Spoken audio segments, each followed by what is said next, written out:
Bismillahirrahmanirrahim. Alhamdulillah nahmaduhu wa nasta'inuhu wa nastaghfiruh. Wa na'udzu billahi min shururi anfusina wa min sayyiati a'malina. May yahdihillahu fala mudilla lahu wa may yudlil fala hadiya lahu. Asyhadu an la ilaha illallah wahdahu la syarika lahu. Wa asyhadu anna Muhammadan abduhu wa rasuluhu la nabiyya ba'da. Allahumma salli wa sallim ala nabiyyina Muhammad wa ala alihi wa sahbihi ajma'in amma ba'd. Hadirin dan hadirat, seperti biasa setiap pagi kita akan isi dengan tajuk tertentu, diikuti dengan menjawab beberapa soalan. Kita langsung saja kepada topik untuk pagi ini, penjelasan beberapa doa berdasarkan kitab Himpunan 50 Doa Rasulullah sallallahu alaihi wasallam. Himpunan 50 Doa Rasulullah sallallahu alaihi wasallam. Hari ini adalah bahagian kedua. Bahagian pertama kita telah jelaskan pada minggu lalu, pada Jumaat yang lalu, yaitu 3 jenis doa. Doa 1, 2, dan 3. Hari ini pula bahagian kedua kita akan bahas juga 3 doa. Doa keempat, 5, dan 6. Okey. Sila para jamaah beri tumpuan, fokus, sebab 3 doa ini Ustaz bahas dalam masa setengah jam saja. Doa yang pertama, lihat muka surat yang ke-3. Di bawah tajuk doa agar Allah memberi kesungguhan dalam beribadat. Doa ini sangat perlu.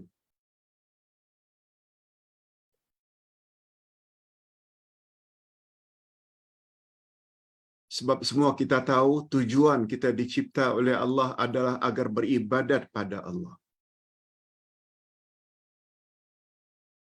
Beribadat pada Allah tak akan sempurna kalau Allah tidak bantu kita. Jadi doa ini memohon agar Allah bantu kita dalam beribadat. Malah kita bantu kepada Allah. Malah kita minta bantu kepada Allah agar Allah bantu kita dalam mensyukuri nikmat-Nya, agar Allah bantu kita agar senantiasa ingat kepada-Nya, agar Allah bantu kita agar senantiasa dapat memperbaiki ibadat kita kepada-Nya. Ini bunyi doanya. Allahumma a'inna ala syukrika wa zikrika wa husni ibadatik. Pendek saja. Setengah riwayat didahulukan zikrika dulu baru syukrika.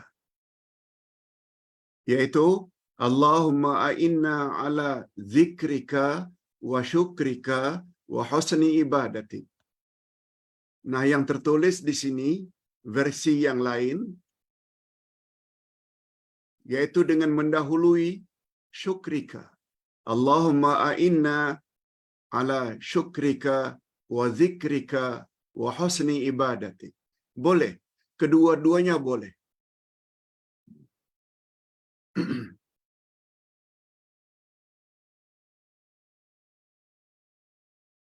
Hadis ini dinilai sahih daripada Abu Hurairah.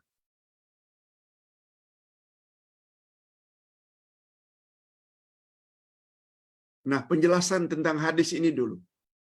Beberapa minit.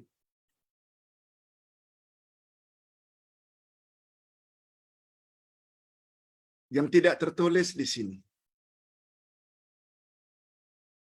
Pada suatu hari,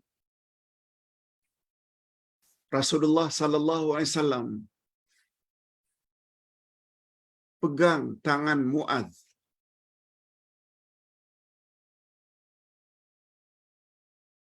Sudah pegang tangan Muaz,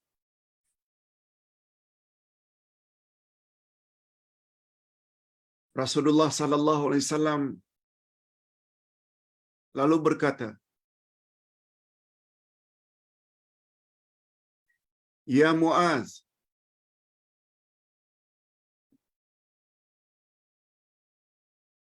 inni la uhibbak." Sesungguhnya aku sangat sayang kepadamu.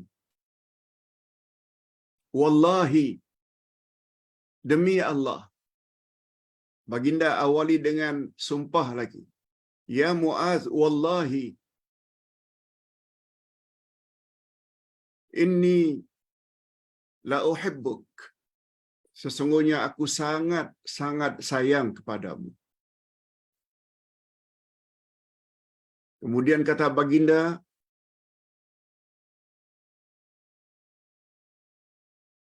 jangan sekali-kali engkau tinggalkan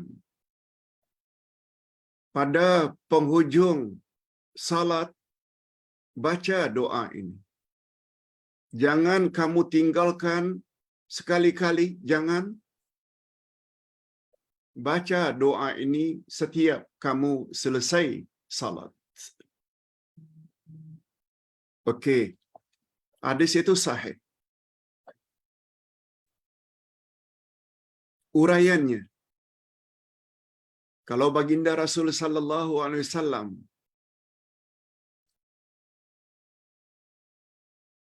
sampai pegang tangan anak muda, menunjukkan betapa sayangnya baginda dalam bentuk perbuatan, pegang tangan.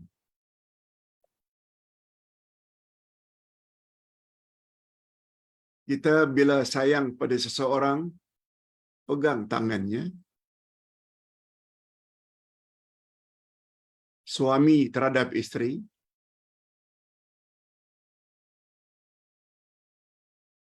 lebih-lebih lagi ketika akan melintas jalan, lalu lalang yang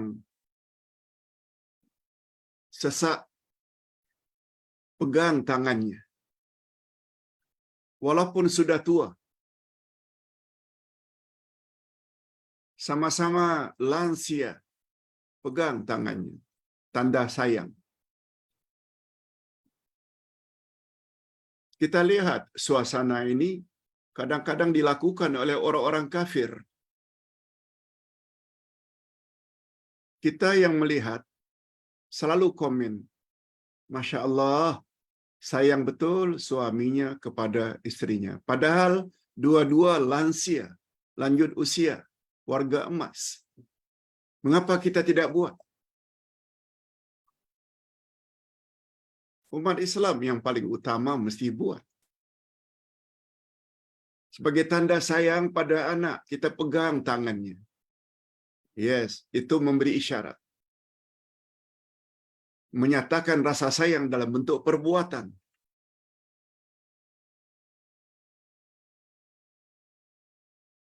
Kemudian diikuti dengan rasa sayang dalam bentuk lisan. Wallahi, demi Allah, inni, aku, kata Nabi, la uhibbuk. Sungguh-sungguh sayang padamu. Sudahlah dengan perbuatan, dengan ucapan pula.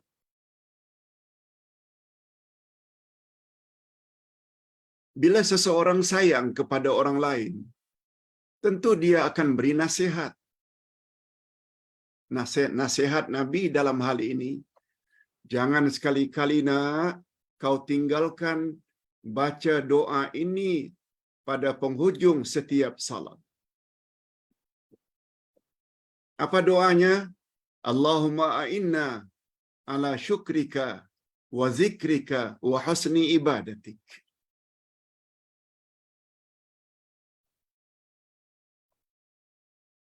Kalau Nabi sampai bersumpah, menunjukkan perkara tersebut sangat mustahab, sangat penting. Dan Nabi nyatakan dalam bentuk takkid, iaitu kepastian, kesungguhan. Sudahlah menggunakan perkataan ini, sesungguhnya aku, membawa makna sungguh-sungguh. La uhibbuk, tambah lam lagi, lam pendek sebelum uhibbuk. Uhibbuk, saya sayang padamu. La uhibbuk, aku sungguh-sungguh sayang kepadamu. Lalu diikuti dengan pesan penting, wasiat. Jangan sekali-kali kau tinggalkan zikir ini pada penghujung setiap salat. Para ulama berpendapat, salat yang dimaksudkan bukan terbatas pada salat fardu, termasuk salat sunat. Termasuk salat sunat. Sebab Nabi tak sebut pun salat fardu yang 5, qabliyah, ba'diyah, duha, witir, tahajud. Salat sunat apapun, jangan tinggal doa tersebut. Pertama sekali, kita minta tolong agar Allah bantu kita dalam mensyukuri nikmat-nikmatnya, terutama nikmat iman.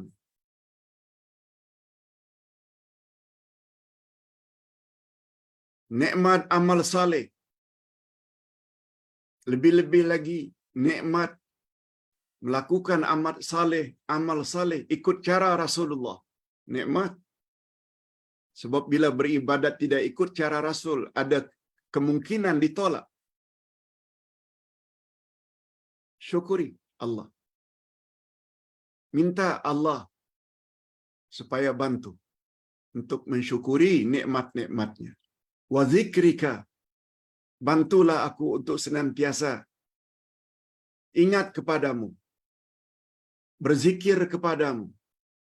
Apakah zikir lisan, subhanallah walhamdulillah wala ilaha illallah wallahu akbar, atau zikir qalbi, iaitu ingat senantiasa suruhan-suruhan Allah, ingat senantiasa larangan-larangan Allah. Itu maknanya ingat. Itu namanya zikrul qalbi. Dan yang terakhir, zikrul amal. Zikrul amal ini iaitu kita laksanakan apa yang Allah suruh, kita jauhi apa yang Allah larang. Dan terakhir, tentang doa nomor 1 ini, atau doa yang pertama ini, terakhir, para ulama berbeza. Apakah yang dimaksudkan pada duburas salah, penghujung salat itu sebelum salam atau sesudah salam? Ada pendapat yang mengatakan penghujung salat tersebut ialah sebelum salam. Setelah selesai tahiyat akhir, kita mohon agar Allah lindungi dari 4 perkara. Allahumma inni a'udzu bika min azabil qabri wa min azabin nar wa a'udzu bika min fitnatil mahya wal mamat wa a'udzu bika min syarri fitnatil masihid dajjal. Lalu kita ikuti, Allahumma a'inna ala syukrika wa zikrika wa husni ibadatik.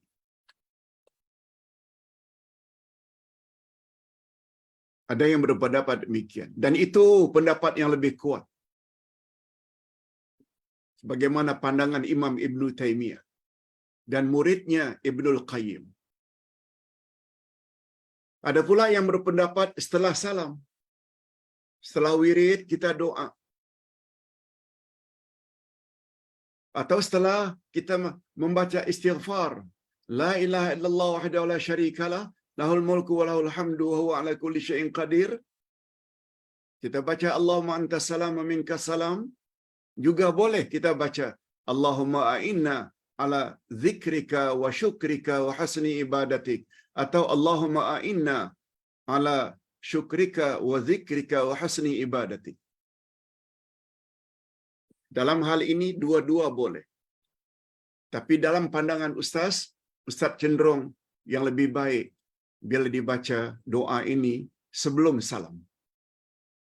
Kalau ditanya mengapa Pak Ustaz? Sebab ketika itu kita sedang berhadapan dengan Allah. Kita kalau salat kan kita sedang berhadapan dengan Allah. Salam menandakan salat kita selesai. Mengapa dah selesai baru minta? Boleh. Tidak ada salahnya. Tetapi sebelum salam, doa itu lebih baik. Sedikit tambahan. Mengapa yang terakhir kita minta? Wa husni ibadati. Ya Allah, bantulah aku untuk senantiasa memperbaiki ibadatku kepadamu. Ingat hadirin dan hadirat, yang mustahak dalam bab beribadat bukan banyaknya, tapi baiknya. Banyak ibadat tetapi tidak baik, barangkali sia-sia ibadatnya. Nah, bila ditanya, bila ibadat itu jadi baik? Pertama, lakukan ibadat ikhlas lillahi ta'ala. Yang kedua, ciri-ciri ibadat yang baik. Bila ibadat itu kita lakukan ikut sunnah Nabi sallallahu alaihi wasallam.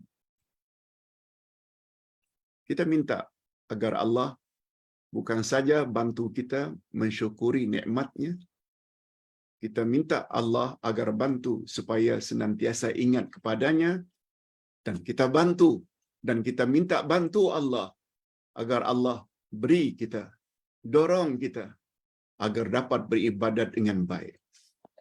Okey. Kita lanjutkan dengan doa berikutnya. Tapi sebelum itu Ustaz ingin sampaikan kepada para jemaah. Kalau Nabi Muhammad sallallahu alaihi wasallam katakan kepada Muaz, "Wallahi inni la uhibbuk." Demi Allah, aku sangat-sangat sayang padamu wahai Muaz. Lalu diikuti dengan wasiat atau pesan. Ustaz ingin isytiharkan pada hari ini. Ustaz, wallahi inni la uhibbukum. Demi Allah, aku, Ustaz Uday, sangat sayang kepada semua jamaah, tak kira di mana berada. Oleh sebab itu, Ustaz ajar doa ini sebagaimana Nabi ajar kepada Muaz bin Jabal. Mudah-mudahan jemaah sekalian juga sayang kepada Ustaz. Sebab Ustaz sayang kepada semua jemaah. Itu sebabnya tidak ada satu soalan pun, selagi Ustaz mampu, Ustaz akan jawab. Supaya tertolong para jemaah, jangan tersalah dalam beramal. Okey.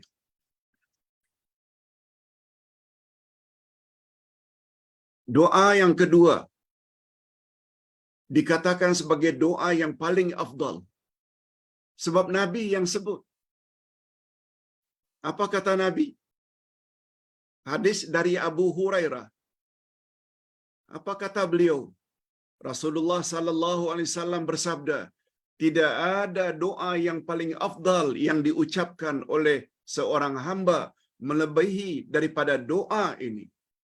Ini doanya. Kata Nabi, Tidak ada doa yang paling afdal melebihi dari doa ini.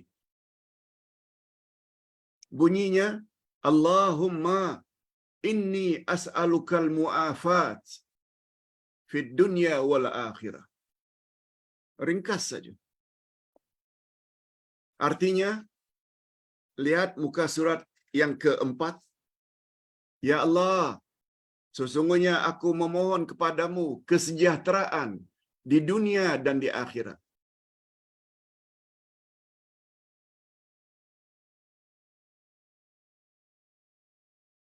Hadirin dan hadirat,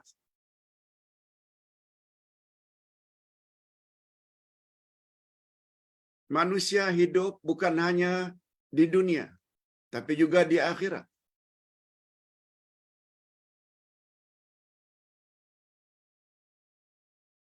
Dengan kata lain, manusia mati 2 kali, manusia hidup juga 2 kali.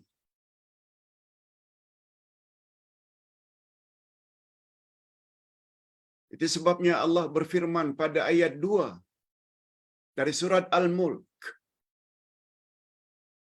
Allazi khalaqal mauta wal hayata liyabluwakum ayyukum ahsanu amala. A'udzu billahi minasyaitonir rajim. Allazi khalaqal mauta wal hayata liyabluwakum ayyukum ahsanu amala. Dialah Allah yang telah mematikan kamu dan yang telah menghidupkan kamu semata-mata untuk menguji kamu, siapa di antara kamu yang paling baik amalnya. Kita dah jelaskan sebelum ini.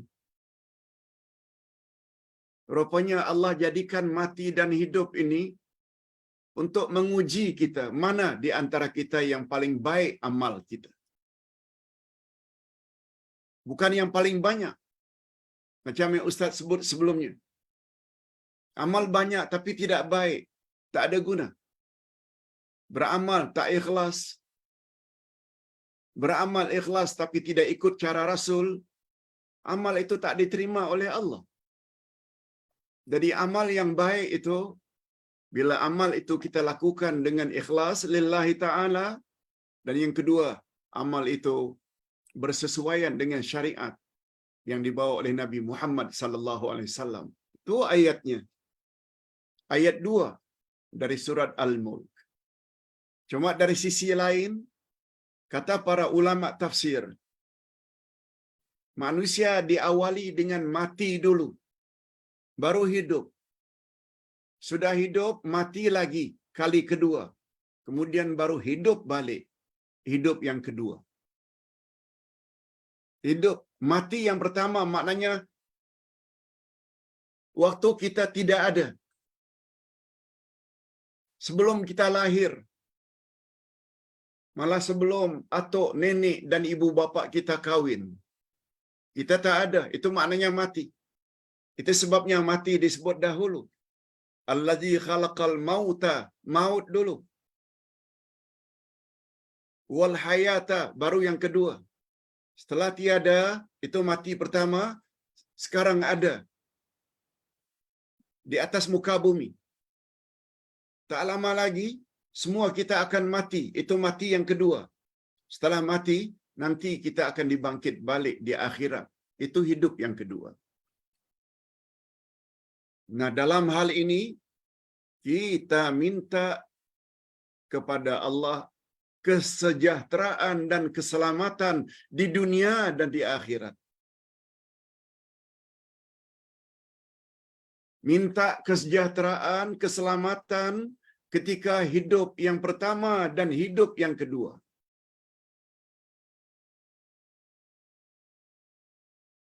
Itu sebabnya cara berfikir jangan terlalu keduniaan. Himpun duit saja. Himpun kuasa saja. Tak kira income pendapatan itu halal atau haram, tak kisah. Kamu tak ditanyakan nanti di akhirat dari mana sumber keuanganmu. Orang yang pikir akhirat, nah, dia sanggup hidup sederhana saja, asalkan income-nya bersih, halal. Itu maknanya. Permohonan kepada Allah Subhanahu wa taala agar diberi keselamatan dan kesejahteraan di dunia hidup yang pertama, agar Allah bantu. Ingat kepadanya, mensyukuri nikmatnya, beribadat kepadanya.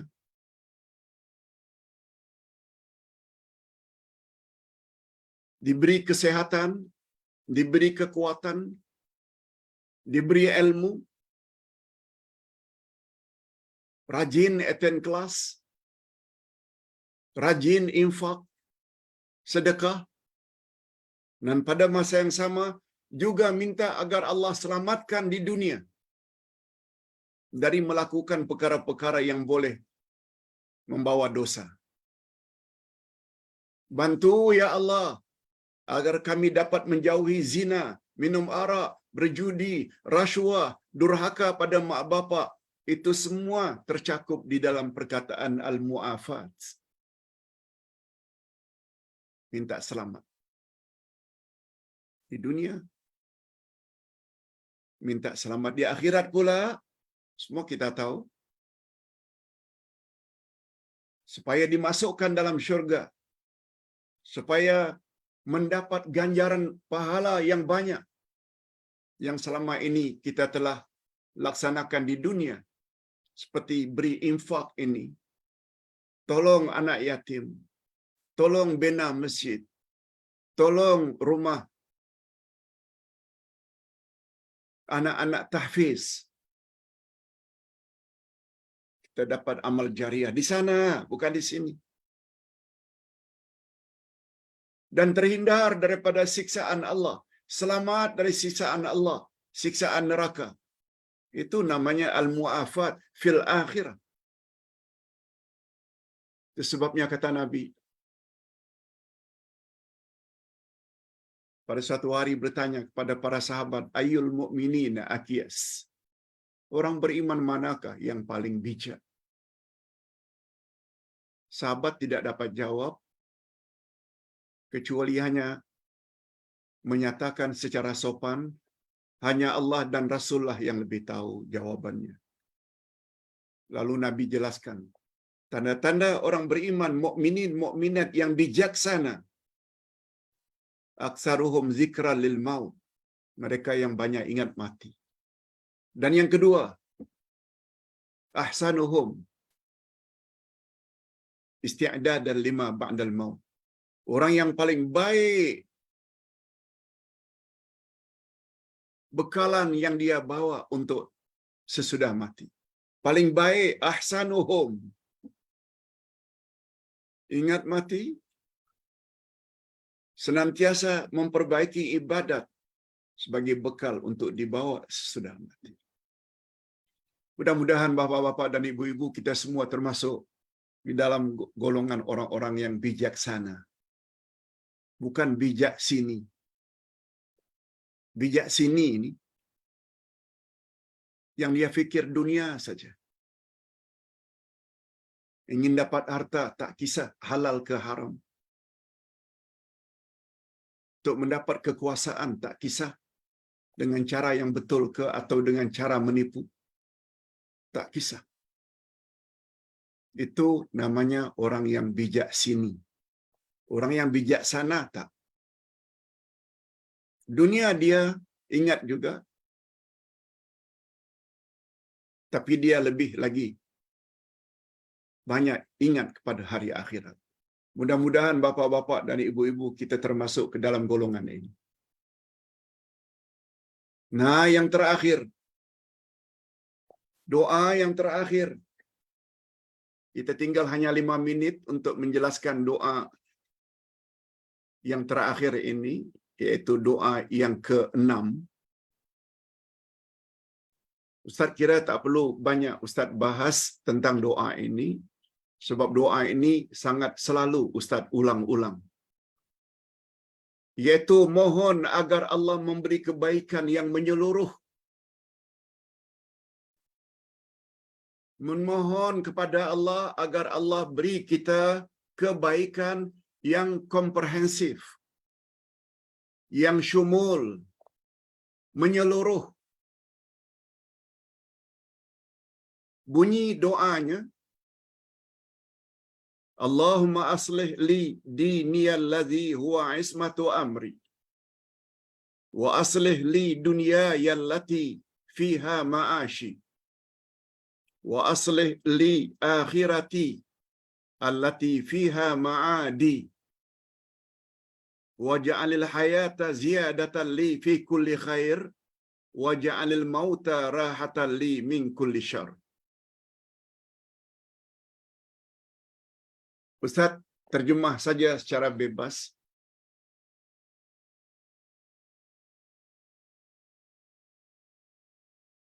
Hadis ini hadis sahih riwayat Imam Muslim. Allahumma ya Allah ya Tuhanku, aslih li diniyal ladzi huwa ismatu amri. Ya Allah, perbaikilah agamaku,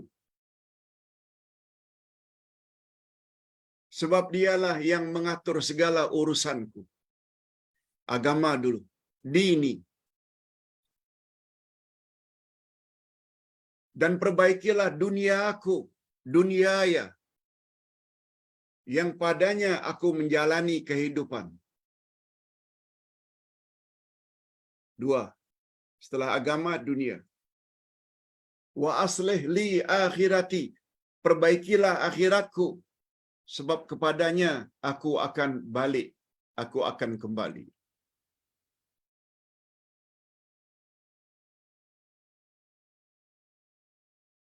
Yang keempat, ya Allah jadikanlah sisa-sisa hidupku ini sebagai pertambahan amal-amal salehku yang akan aku bawa nanti setelah mati.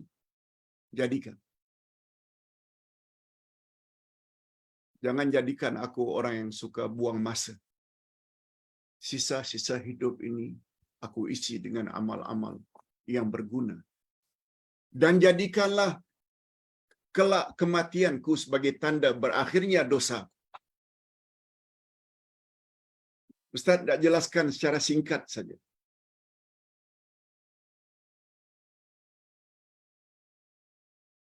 Urutan dalam permintaan kita dalam doa tadi, minta agar Allah perbaiki agama dulu. Baru yang kedua, perbaiki dunia. Baru yang ketiga, perbaiki akhirat.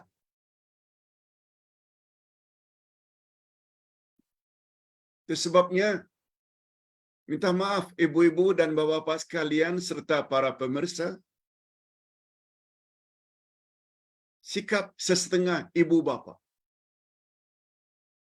hanya mementingkan pendidikan keduniaan anak sahaja,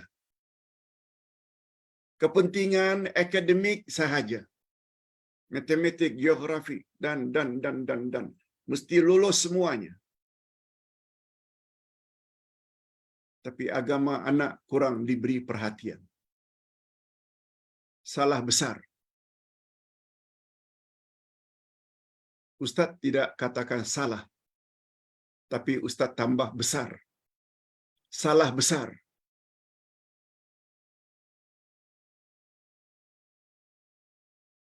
Minta agar anak berjaya di dunia bagus.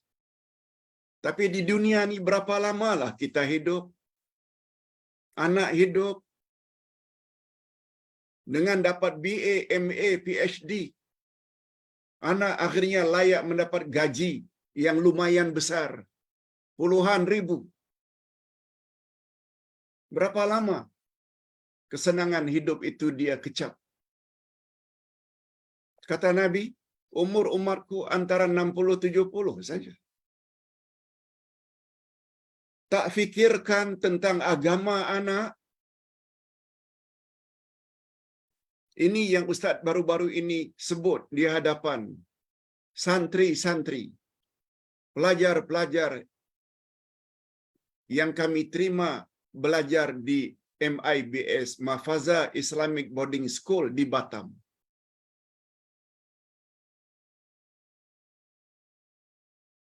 Di depan wali-wali murid, Ustaz sebut,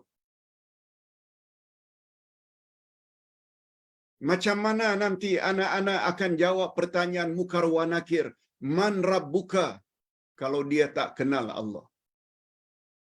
Macam mana anak-anak kita kelak di dalam kubur menjawab pertanyaan waman nabiyuka, siapa nabimu, bila dia tak kenal nabi. Macam mana anak-anak kita nanti akan jawab jika mukar wa nakir tanya wama dinuka, apa agamamu, apabila anak kosong dengan ilmu agama, ilmu akidah, ilmu fiqh, ilmu akhlak. Di sana menjawab siapa Tuhanmu, siapa nabimu, siapa agamamu, bukan dengan matematika, bukan dengan geografi, bukan dengan IT, mahir macam mana pun.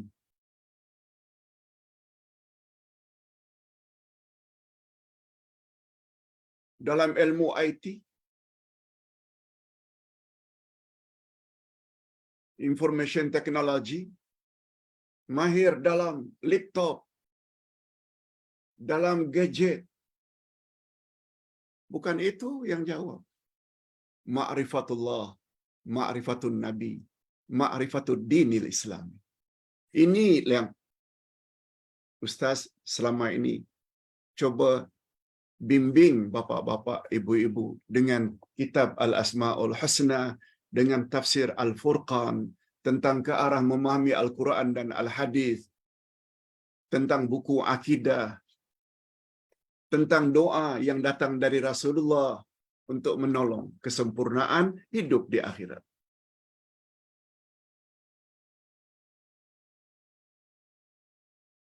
Ini belum lagi doa pagi petang kita, Allahumma inni as'alukal afwa wal afiyah fi dini. Ya Allah, aku mohon keselamatan dan kesejahteraan pada agamaku dan duniaku, pada ahli keluargaku. Itu semua kemudian. Agama dulu. Dan doa ini bagus dibaca setelah selesai salat. Ustaz ada tulis,